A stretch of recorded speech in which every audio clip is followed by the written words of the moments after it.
જય માતાજી, જય શ્રી કૃષ્ણ.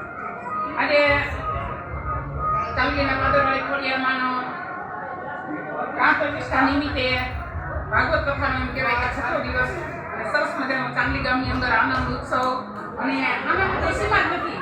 એમ થાય કે અહીં ગોકુળની નીકળ્યું છે. સરસ મજાના નાના પ્રાણ પ્રતિષ્ઠા મહોત્સવ નિમિત્તે આજે નગરયાત્રા પણ નીકળી છે. તો ચાલો બધા લાઈવ જોઈ શકો છો. અહીં સરસ મજાની યજ્ઞશાળામાં યજ્ઞના પણ પાઠ પુરાઈ ગયા છે. અહીંયા ભાઈઓ બધું ઉમટી પડ્યા છે બધા અને દર્શનનો લાવો જોકે બધા લે છે. અહીં સરસ મજાની કુંડ વિધિ પણ થઈ રહી છે અને યજ્ઞશાળાની અંદર ઘણા પણ દંપતી બેસી ગયા છે અને આજે નગરયાત્રામાં સરસ મજાનું નગરયાત્રાની અંદર અમે રહી ગયા.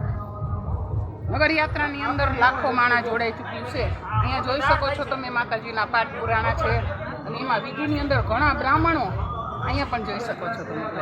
આજે સરસ મજાના ચાંદલીના પાદરવાળી ખોડિયારમાંનો ભવ્યથી ભવ્ય મહોત્સવ ઉજવાઈ રહ્યો છે. તો સૌને મારા જય માતાજી, જય શ્રી કૃષ્ણ.